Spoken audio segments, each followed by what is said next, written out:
The ancient Greek philosopher Epicurus believed that suffering arises from unmet desires and fears, and that the key to happiness lies in living a simple life, free from excessive desires and fears. The Buddhist concept of the Four Noble Truths, as taught by Siddhartha Gautama, provides a framework for understanding the nature of suffering and offers a path to liberation from it through the practice of mindfulness and the cultivation of wisdom. The Japanese philosopher Kitaro Nishida wrote about the concept of mano no aware,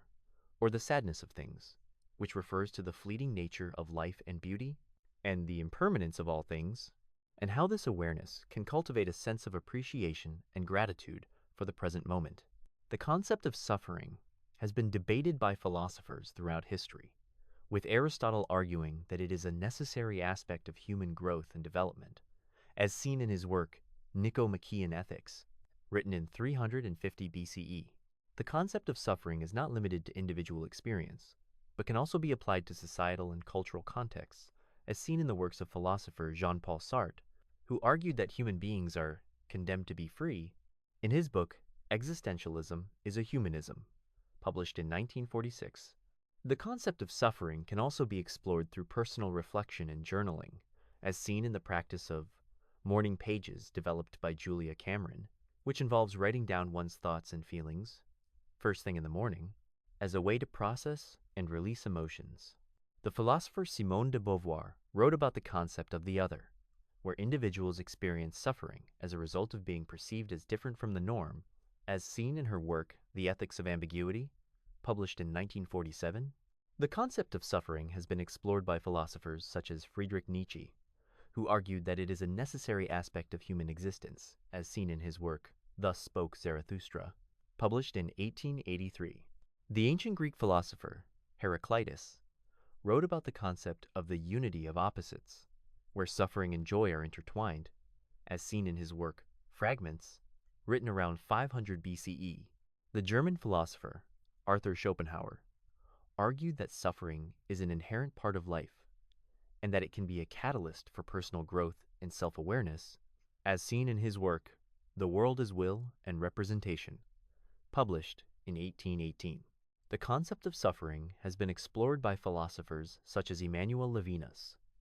who argued that suffering can be a means of connecting with others, and that it can be a source of empathy and compassion, as seen in his work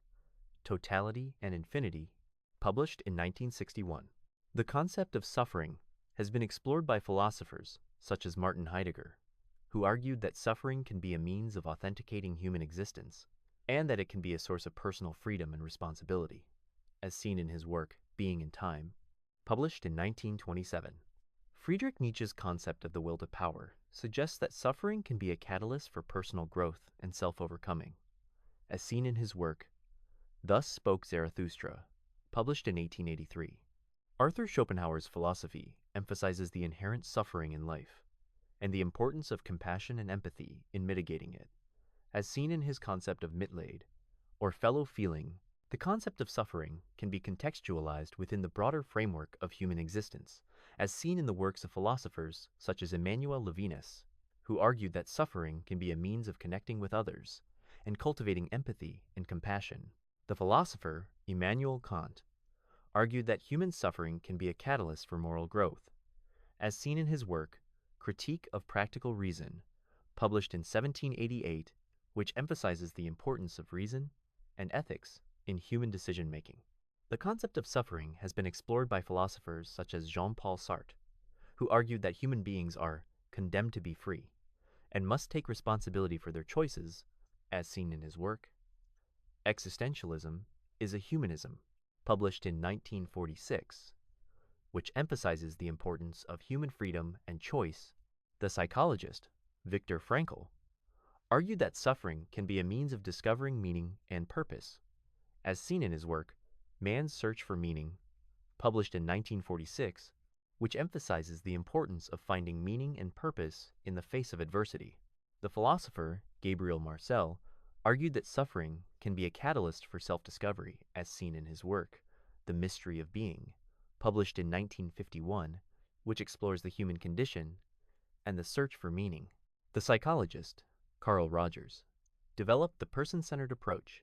which emphasizes the importance of empathy and self-actualization in overcoming suffering, as seen in his work On Becoming a Person, published in 1961. The concept of suffering has been explored by philosophers such as Hannah Arendt, who argued that suffering can be a means of connecting with others and cultivating empathy and compassion, as seen in her work The Human Condition, published in 1958. The philosopher, Baruch Spinoza, argued that suffering arises from our limited understanding of the world, and that it can be alleviated through the cultivation of knowledge and wisdom. The ancient Greek philosopher, Plotinus, wrote about the concept of the unity of opposites, where opposing forces are interconnected and interdependent,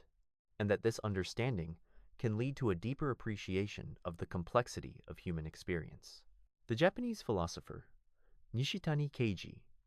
wrote about the concept of the impermanence of all things, and how this awareness can cultivate a sense of appreciation and gratitude for the present moment, as seen in the fleeting beauty of a delicate flower.